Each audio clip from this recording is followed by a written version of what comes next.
के बाजार से गुजर रहे, देखा कि बाजार में एक बूढ़ी औरत हाथ में 2 थैले लिए खड़ी थी। वो बेचारी बूढ़ी इतनी ज़ईफ और कमजोर थी कि एक थैला हाथ में उठाती थी तो दूसरा थैला जमीन पर गिर जाता था। वो बेचारी एक एक कर थैला उठाती थी और आगे जा रही थी और इसी तरह मुसलसल एक थैले को आगे रख देती थी, दोबारा से दूसरा थैला लेने वापस उसी जगह पर आती थी। सबकी नजर पड़ रही थी। वो बूढ़ी इधर उधर देख रही थी कि कोई है जो मेरा ये सामान घर तक पहुंचा दे। सामने से हमारे नबी मोहम्मद सल्लल्लाहु तआला अलैहि वसल्लम तशरीफ ला रहे थे। उस बूढ़ी औरत पर अचानक नजर पड़ गई।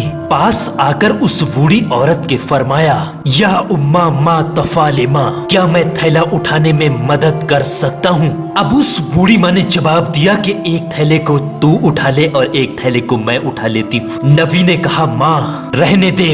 नबी ने एक थैला एक कंधे पर और दूसरा थैला दूसरे कंधे पर टांग लिया और उस बूढ़ी के आगे आगे चलने लगे। वो बूढ़ी औरत पीछे पीछे चलते हुए दुआ देती रही, ऐ जवान, ऊपर वाला तेरी उम्र में बरकत अता फरमाए, ऊपर वाला तुझे सलामत रखे। फिर अचानक वो बूढ़ी औरत एक सवाल करती है कि बेटा कहीं तेरे कंधे तो नहीं दुख रहे? तब मोहम्मद साहब ने जवाब दिया, कंधा तो दुखता नहीं, मगर मेरी माँ अगर तेरे पाँव दुखते हो तो बता, तुझे भी कंधे पर बैठाल कर घर छोड़ दूं। तब उस बूढ़ी औरत ने जवाब दिया, अल्लाह तबारक व तआला तुझे सलामत रखे। चलते चलते चलते चलते जब बूढ़ी अम्मा का घर करीब आ गया तब उस बूढ़ी अम्मा ने कहा, हाजा वेती, इसका मतलब होता है कि यह मेरा घर है। ये सुनते ही मोहम्मद साहब ने दोनों थैलों को नीचे रख दिया और कहा, माँ अब मैं जा रहा हूँ। अब उस बूढ़ी माँ ने कहा कि तूने मेरे थैलों को उठाया, उसकी कितनी मजदूरी हुई। नबी की आंख से मोती की तरह आंसू का कतरा जमीन पर नीचे गिर गया और कहा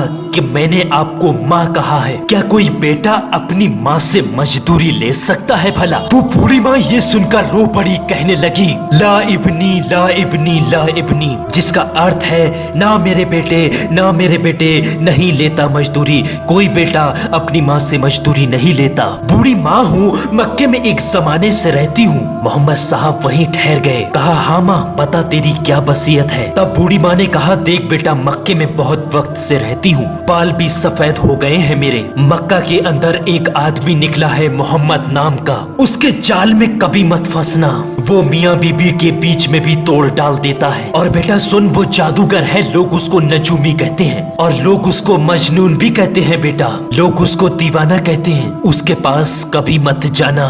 नबी की आंखों में ये सुनते सुनते आंसू आ गए। कहा, हाँ माँ जैसा तूने कहा वैसा ही करूँगा। वो बूढ़ी तजर्बेकार औरत थी और पूछने लगी कि बेटा तू रोता क्यों है? अब मोहम्मद साहब ने जवाब दिया, कोई बात नहीं माँ, जब तुम्हें दोबारा कभी मेरी जरूरत पड़े तो मुझे याद कर लेना, मैं हमेशा आपकी खिदमत के लिए तैयार हूँ। और ये कहकर वहाँ से रवाना होने लगे। तब उस बूढ़ी औरत ने कहा, ना तुझे इस अम्मा का वास्ता, बता तू आखिर रोता क्यों है, वजह क्या है इसके पीछे? तब मोहम्मद साहब ने फरमाया कि ऐ माँ, तू जिस मोहम्मद के डर से मक्का को छोड़कर जा रही है, जिस मोहम्मद से तू मुझे रोक रही है, वो मोहम्मद कोई और नहीं, वो मोहम्मद मैं ही हूँ। मेरे दोस्तों वो माँ थी। माँ ने मोहम्मद का जुमला सुनाते हुए कहा, बेटा मोहम्मद तू ही है? तो ये बूढ़ी औरत दुआ करती है कि अगर तू वास्तव में जादूगर है तो अल्लाह तबारक व तआला हर मक्का वासी को जादूगर बना दे। अगर तू नजूमी है तो अल्लाह मक्का के अंदर रहने वाले हर इंसान को नजूमी बना दे।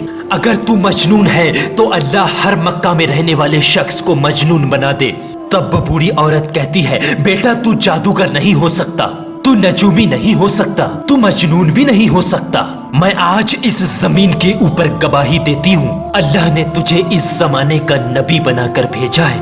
और वो बूढ़ी माँ भी कलमा पढ़कर मुसलमान हो गई। जब मोहम्मद साहब वहाँ से तशरीफ ले जाने लगे तब उस बूढ़ी माँ ने कहा, बेटा माँ अपने बच्चों पर एहसान करती है, तू एक पहला ऐसा बेटा है जो इस माँ पर एहसान करके जा रहा है। तो मेरे प्यारे अजीज दोस्तों, ये थे हमारे नबी मोहम्मद सल्लल्लाहु तआला अलैहि वसल्लम और ये थी हमारे नबी की तालीम। दोस्तों वीडियो अगर आपको पसंद आई है तो इस वीडियो को लाइक करके ज्यादा से ज्यादा आगे लोगों तक शेयर करें ताकि ये तालीम भी और हमारे नबी की जिंदगी के बारे में ज्यादा से ज्यादा लोगों तक पता चल सके। तो मेरे प्यारे अजीज दोस्तों, फिलहाल की इस वीडियो में बस इतना ही। मिलते हैं इंशाल्लाह एक और नई वीडियो के साथ। दुआओं की गुजारिश, मैं हूं अजीम शान मलिक। अस्सलामु अलैकुम व रहमतुल्लाहि व बरकातुहू। अल्लाह हाफिज।